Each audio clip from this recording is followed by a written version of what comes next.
Hello दोस्तों, कैसे हैं आप सब।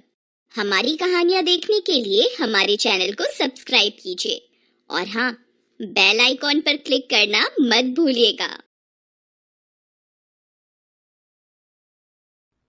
गोपाल, राजेश और करण तीनों भाई थे।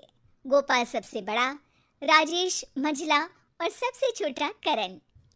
माता पिताजी के गुजर जाने के बाद गोपाल और उसकी पत्नी सुलोचना राजेश और करण की हर ज़रूरत का ख्याल रखते हैं।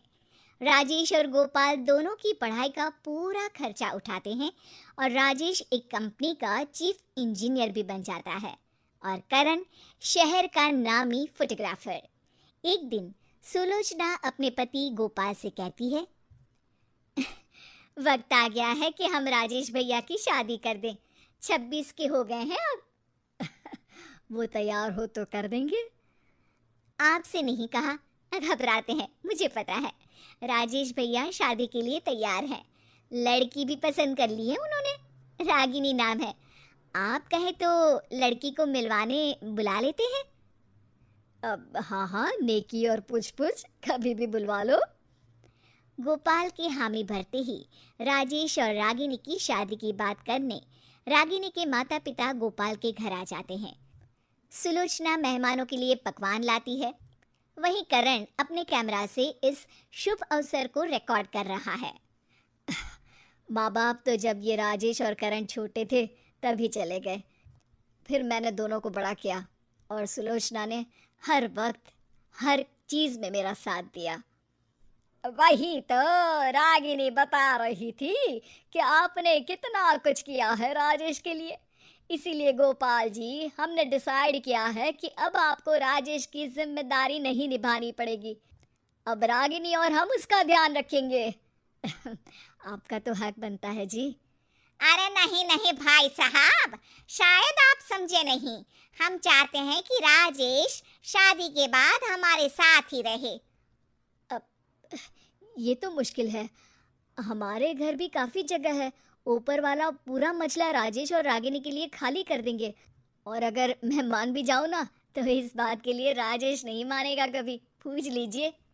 गोपाल भैया, राजेश से तो मैंने पहले ही हाँ करवा ली है इस बात के लिए। राजेश, ये सब बातें तुमने मुझसे क्यों नहीं की?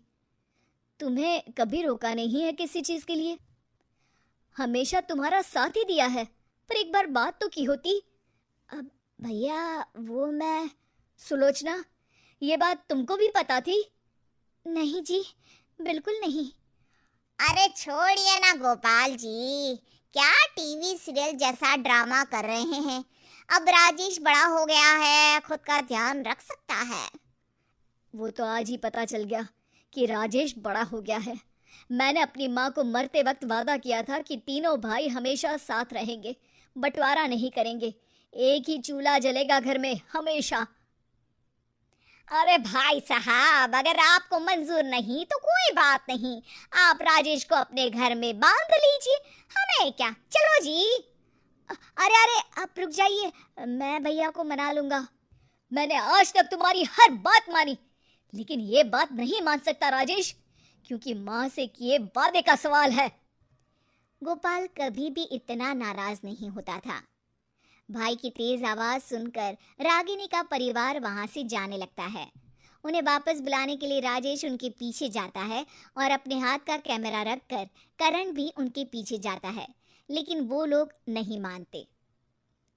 सौतेले भाई हो, फिर भी आपने अपनी खुशी तक का बलिदान दे दिया इन दोनों के लिए, और आज सौतेला भाई है ये उनको थोड़ी ना पता है, और पता चलना भी नहीं चाहिए, शायद कभी पता नहीं चलना चाहिए। रात को खाने के टेबल पर सब चुपचाप खाना खा रहे होते हैं। तभी गोपाल कहता है, देखो, शादी कराने में मुझे कोई हर्ज नहीं है, लड़की भी अच्छी है, बस हम साथ रहें हमेशा। भैया, साथ रहने के चक्कर में बांध लिया है आपने करण और मुझे अपने साथ। अरे भैया से ऐसे कैसे बात कर रहे हो? ये पहली बार था जब राजेश ने इतने सालों में गोपाल भाई के सामने आवाज ऊंची की हो।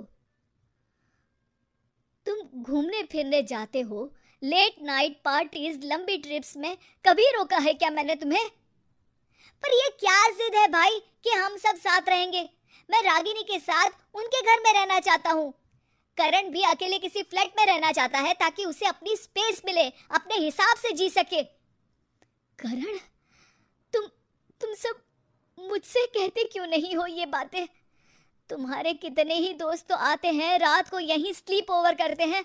मैंने कभी किसी बात पर तुम्हें नहीं टोका, फिर ये अचानक आज खुद की स्पेस वाली बात। भैया, आप नहीं समझोगे। अरे तो समझाओ ना मुझे, तब समझूंगा ना। अब मैं इस घर की जेल में और नहीं रह सकता जिसके जेलर आप हो। राजेश अपनी प्लेट पर जोर से चम्मच मार कर चला जाता है। करण भी अपने कमरे में चला जाता है और आज सुबह बनाया वीडियो कंप्यूटर में सेव करता है। वीडियो प्ले करते ही उसे वो पार्ट भी दिखता है जब वो कैमरा वहीं छोड़ गया था। राजेश के साथ रागिनी की फैमिली को मनाने उनके पीछे चला गया था। कैमरा में सुलोचना और गोपाल की सौतेले भाई वाली बात प्ले होती है। करण वीडियो देख के रोने लगता है और सीधे राजेश के कमरे में जाके उसे सब कुछ बता देता है कि कैसे सौतेले भाई होते हुए भी गोपाल ने उनके लिए कितना कुछ किया। दोनों भाई रात भर सो नहीं पाते। अगली सुबह घर के मेन गेट पर, अरे सुलोचना, जल्दी बाहर आओ। क्या हुआ जी? ये देखो, नेम प्लेट बदलकर किसी ने 3 भाइयों का एक घर ऐसा लिखवा दिया है। अरे, किसने किया होगा ऐसा? हमने किया भाभी। राजेश और करण पीछे खड़े हैं और उनकी आंखों में आंसू हैं। भैया, कल आपकी और भाभी की बातें कैमरा में रिकॉर्ड हो गई थी। भैया, हमें पता चल गया है, आप हमारे सगे भाई नहीं हो। लेकिन भैया, इतना तो सगा भाई भी नहीं करता किसी के लिए। मैं रागिनी की फैमिली को मना लूंगा भैया, और हम तीनों यहीं रहेंगे हमेशा एक साथ। हाँ भैया, तीनों भाइयों का एक ही घर होगा। तीनों भाई एक साथ गले लग जाते हैं और आंगन में खुशी के आंसू बहाते रहते हैं।